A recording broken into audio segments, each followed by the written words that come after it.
Assalamualaikum warahmatullahi wabarakatuh. Pada hari ini, kumpulan kami akan membentangkan berkaitan isu akidah, serangan ideologi bagi tajuk liberalism agama. Saya Nurul Safwanah binti Zakaria akan meneruskan dengan pembentangan ini. Okey. Kita pergi terlebih dahulu untuk pengenalan bagi serangan ideologi. Apa itu serangan ideologi? Serangan pemikiran ini atau dalam bahasa Arabnya al-ghazwu al-fikri merujuk kepada serangan yang bukan berbentuk fizikal tetapi ia mempunyai karakteristik yang hampir sama dengan brainwashing atau dengan istilah lain thought control atau ideological reform. Okay. Serangan pemikiran ini terhadap dunia Islam telah bermula dengan usaha westernisasi ataupun kebaratan iaitu melalui proses membaratkan sesebuah negara. Gerakan westernisasi ini mempunyai dua matlamat utama. Yang pertama, menanam falsafah materialism yang mengandungi kedengkian, hawa nafsu, angan-angan etis dan pengingkaran terhadap segala sesuatu yang tidak terjangkau oleh penglihatan dan tuntutan-tuntutan metodologi dalam kajian. Yang kedua, mereka mengingkari agama dan menganggapnya sebagai satu tahap perkembangan yang terkebelakang daripada tahap-tahap kemajuan sosial. Mereka juga memisahkan Islam daripada politik dan akhlak masyarakat serta menyerang akidah dan nilai-nilainya. Daripada dua matlamat utama ini, ia mampu menghasilkan suatu perubahan yang agak drastik terhadap pegangan akidah dan pemikiran umat Islam. Okey, kita pergi kepada tajuk yang pertama. Apa itu yang dimaksudkan dengan liberalism? Okey, liberalism ini adalah satu fahaman berkenaan kebebasan yang mengajarkan tentang kebebasan manusia dalam apa jua hal sekalipun, termasuklah dalam isu beragama, berpendapat, berperilaku dan kepemilikan. Okey. Dari liberalism ini muncullah gerakan-gerakan baru yang menggunakan tiket gerakan memperjuangkan hak asasi manusia. Fenomena liberalism agama membawa kepada tiga ism yang utama yang menjadi instrumen kepada penyebaran fahaman ini dalam masyarakat Islam kini. Iaitu ism yang pertama ialah secularism, yang kedua humanism dan yang ketiga dan terakhir pluralism agama. Okey, kita pergi kepada ism utama yang pertama iaitu secularism. Apa itu secularism? Menurut David Martin, istilah secularism ini berasal daripada bahasa Latin seculum iaitu sekular. Michael Hill pula menyatakan bahawa secularism ini merujuk kepada dua perkara iaitu masa dan tempat. Syed Naqib al-atas telah menjelaskan definisi yang telah diberikan Michael Hill, iaitu masa merujuk kepada masa sekarang yang bersifat kekinian dan manakala tempat ialah dunia yang bersifat keduniaan. Prof. Dr. Haji Muhammad Rashidi menyatakan sekularisme adalah sistem etika dan falsafah yang bertujuan memberi interpretasi atau pengaturan kepada kehidupan manusia tanpa kepercayaan kepada Tuhan dan kitab suci atau kehidupan di kemudian hari. Maksudnya, mereka yang mengikuti fahaman liberalism ini mengasingkan perkara dunia dan perkara agama kerana mereka berpendapat bahawasanya dua perkara ini adalah satu perkara yang tidak dapat digabungkan. Okey, menurut Kamus Dewan Bahasa dan Pustaka, perkataan sekular ini diertikan sebagai duniawi, manakala menurut Kamus Oxford, Kamus Oxford ini mendefinisikan sebagai keduniaan dan kebedaan tanpa keagamaan dan kerohanian. Maka daripada semua definisi yang telah dinyatakan, dapat kita simpulkan sekularisme ini adalah fahaman yang mengasingkan urusan keduniaan seperti pentadbiran, ekonomi, politik dan perkara lain daripada bercampur dengan urusan keagamaan atau ketuhanan. Seperti mana yang telah saya katakan tadi, fahaman sekularisme ini mengasingkan perkara duniawi dan perkara ukhrawi kerana mereka berpendapat ianya tidak bergerak secara seiring. Okey, kita dalami pula apa itu nilai sekularisme yang menentang agama. Pentingnya untuk mengetahui nilai sekularisme yang menentang agama ini adalah kerana untuk kita ketahui mengapa sekularisme ini diharamkan oleh agama Islam.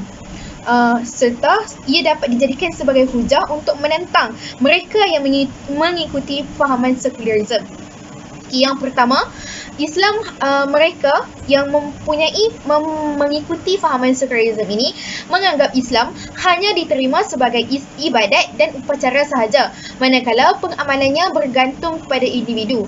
Contohnya, mereka mengikuti perkahwinan, mereka mengikuti bagaimana perkahwinan Islam itu dijalankan, tetapi perkara-perkara lain yang tidak berbentuk upacara ataupun ibadat tidak diseiringkan dengan agama. Yang kedua, semua perkara halal dan haram bergantung kepada individu atau masyarakat, bukannya agama. Maksudnya di sini, di dalam Al-Quran telah dinyatakan bahawa arak itu adalah minuman yang haram.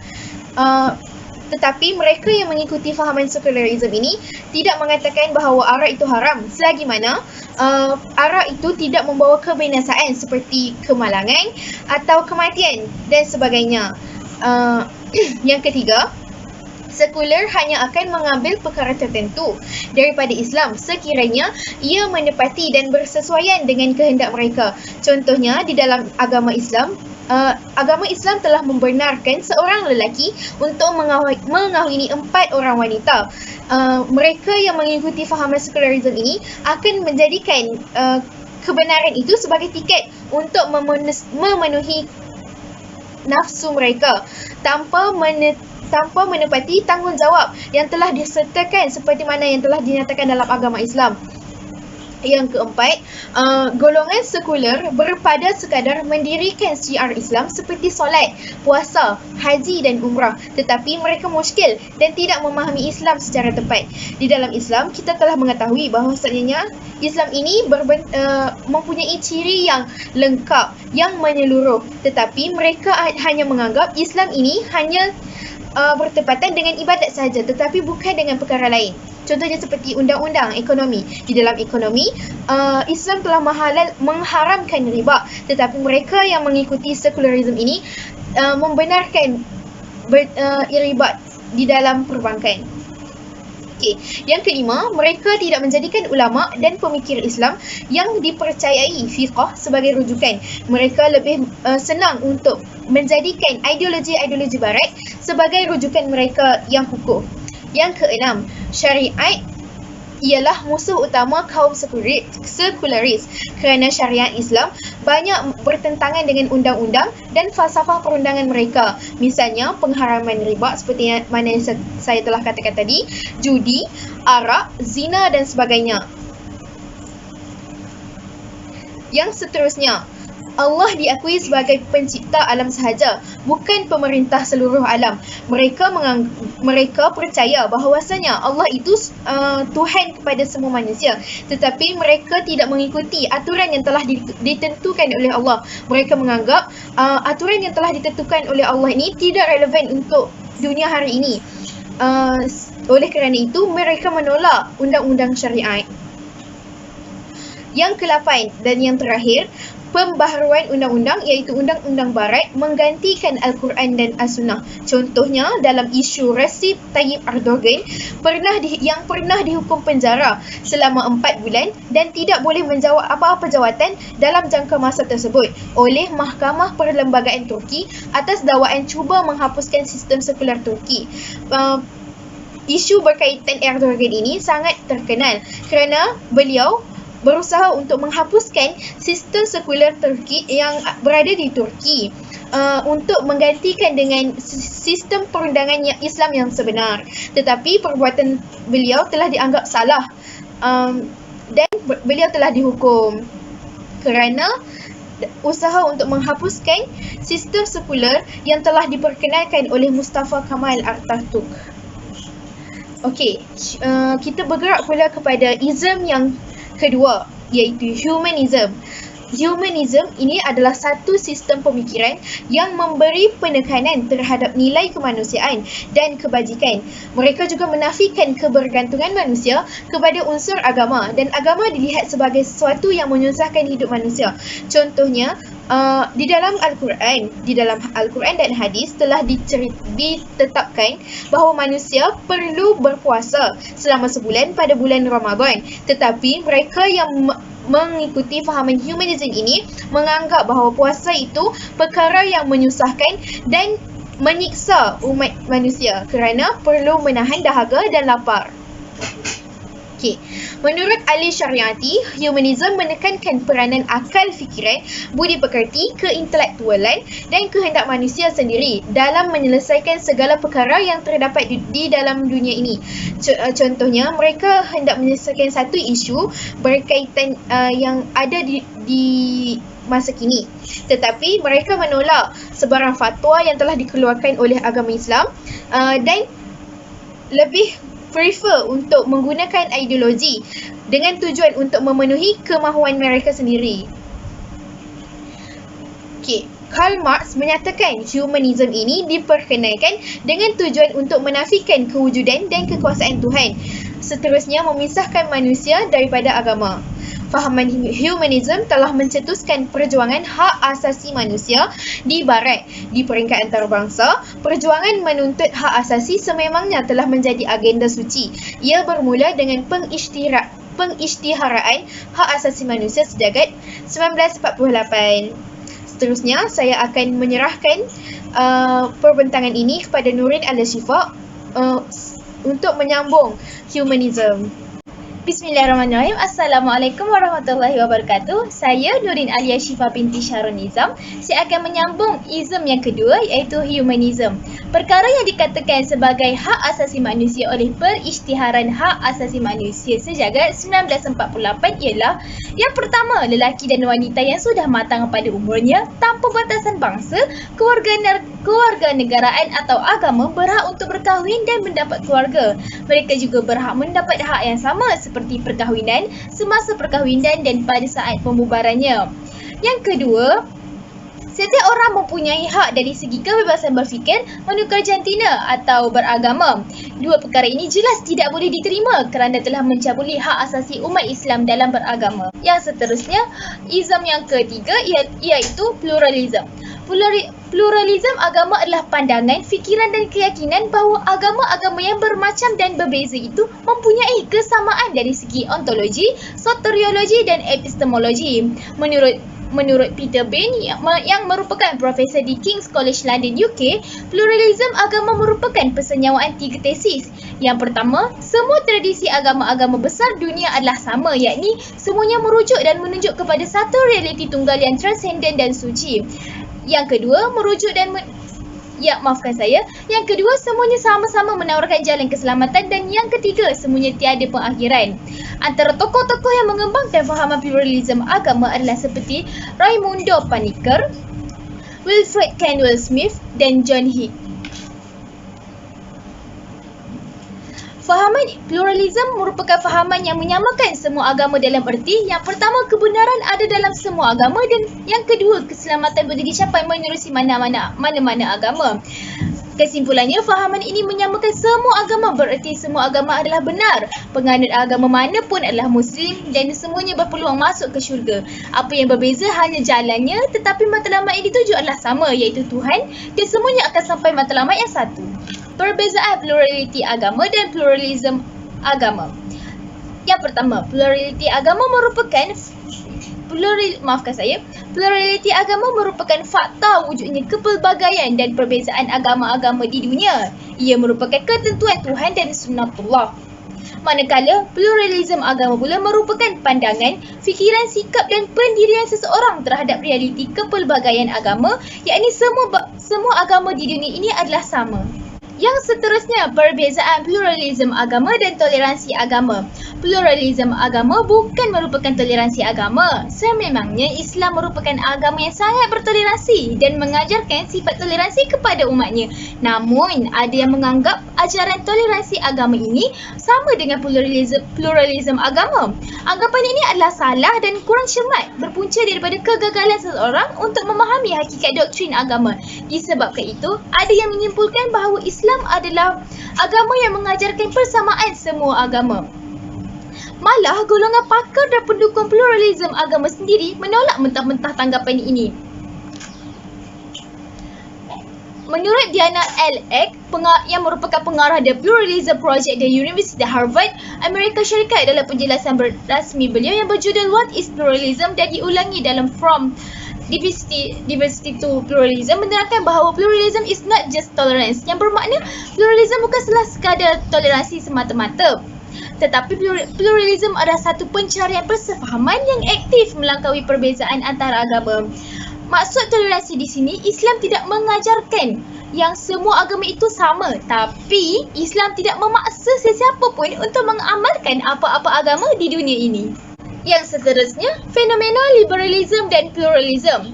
Yang pertama, membenarkan murtad atau pertukaran agama. Terdapat pihak tertentu yang memohon pindaan terhadap kedudukan dan bidang kuasa mahkamah syariah yang dianggap mengancam hak kebebasan beragama. Ada kumpulan yang berusaha untuk meraih sokongan rakyat dalam menukar bidang kuasa mahkamah syariah kepada mahkamah sivil mengenai kebebasan beragama berdasarkan yang tertakluk dalam Perlembagaan Persekutuan. Tiap-tiap orang adalah berhak menganuti dan mengamalkan agamanya dan tertakluk kepada fasal 4 iaitu mengembangkan agamanya. Kumpulan tersebut menafsirkannya sebagai memberikan hak semua orang dalam negara ini bebas untuk menukar agama mereka tanpa mengira agama dan ianya termasuk orang Islam. Ini bermakna penentuan isu agama termasuk pertukaran agama orang Islam adalah diputuskan oleh mahkamah sivil dan bukannya mahkamah syariah. Hakikatnya, ini adalah bertentangan dengan hakikat perundangan Malaysia. Yang kedua, mempertikaikan hukum syariah dan autoriti fatwa. Yang kedua, mempertikaikan hukum syariah dan autoriti fatwa. Sebagai seorang Muslim, kita perlu menerima fatwa yang dibuat oleh para ulama. Hal ini kerana mereka pakar dalam bidang agama. Namun, ada pihak yang ingin menolak autoriti fatwa kerana mereka berpendapat setiap individu ada hak untuk memberikan pandangan walaupun tiada ilmu tentang bidang tersebut. Seterusnya akan disambung oleh Saudari Ana Suha. Seterusnya, saya Nur Ana Suha binti Zuraimi akan menyambung pembentangan kami pada hari ini. Sekarang saya akan menerangkan beberapa fenomena yang timbul kesan daripada penolakan syariah dan autoriti fatwa. Yang pertama, akan adanya pihak yang akan memperjuangkan kebebasan media secara mutlak termasuk mengecam tindakan kerajaan mengawasi filem-filem dan buku-buku yang boleh mengancam kesucian agama Islam dan anutan ahli sunnah wal jamaah di negara ini. Kedua, akan munculnya golongan yang akan memperjuangkan kebebasan golongan lesbian, gay, bisexual dan transgender secara terbuka bagi menuntut supaya setiap individu diberikan hak dan kebebasan untuk memperlakukan apa sahaja yang mereka mahu terhadap seksualiti mereka, iaitu dengan menjadi gay ataupun menukar jantina. Dan yang ketiga, ada golongan yang akan menolak dan mempertikaikan fatwa-fatwa yang dikatakan mengongkong kebebasan hak asasi manusia dan masyarakat seperti fatwa Valentine's Day, Islam liberal dan sebagainya. Seterusnya, mari kita lihat implikasi liberalisme dan pluralisme agama terhadap umat Islam. Yang pertama, mari kita lihat yang pertama iaitu menyebabkan kelonggaran kepada batas-batas yang menjejaskan iman seorang Muslim. Jadi apa yang dimaksudkan dengan perkara ini? Perkara ini bermaksud apabila pemikiran liberalisme akan menindakkan sama sekali hukum hakam syariah yang boleh menyebabkan iman seorang Muslim itu tergelincir. Yang kedua, mengubah Islam menjadi agama kepercayaan semata-mata. Seperti yang kita tahu, pemikiran liberalisme agama menjadi punca kandungan agama Islam yang meliputi pelbagai aspek kehidupan manusia dihapuskan. Hasilnya, Islam akan menjadi agama kepercayaan semata-mata kerana hanya diamalkan ketika ibadah, bukan dalam kehidupan seharian. Yang ketiga, mengubah persepsi umat Islam terhadap dosa dan azab api neraka. Liberalisme agama cuba menjadikan iman itu tidak akan sekali-kali tergugat sama ada kita melakukan dosa ataupun maksiat. Hal ini kerana bagi mereka itu adalah hak manusia itu sendiri dan perkara ini amatlah bertentangan dengan nas-nas Al-Quran dan As-Sunnah. Seterusnya, yang keempat, menghapuskan eksklusiviti kebenaran pada agama Islam dan meletakkan agama Islam seiring dengan kedudukan agama lain. Seperti yang saya sebut sebentar tadi, mereka mengasingkan kehidupan ataupun cara hidup dengan ibadah ataupun dengan kepercayaan. Ini adalah satu perkara yang menyebabkan eksklusiviti agama Islam sebagai agama yang benar akan pudar dan hilang dari dunia ini. Mari kita lihat. Yang kelima. Yang kelima ialah penghapusan agama disebabkan usaha untuk menyeragamkan semua agama dan menolak sebarang pertindihan yang berlaku membabitkan perbezaan fahaman atau kepercayaan. Keenam, pluralisme skeptik yang menjurus kepada kesangsian dan keraguan terhadap kewujudan agama dan kepercayaan. Yang ketujuh, ancaman ke atas hak asasi manusia terutama hak untuk mengamalkan agama Islam akan terhakis. Seterusnya, mari kita lihat implikasi yang seterusnya iaitu yang ke-8, kedudukan Islam sebagai agama rasmi di negara ini akan terhakis sedikit demi memenuhi tuntutan mereka yang menafikan kelebihan ataupun keistimewaan mana-mana agama.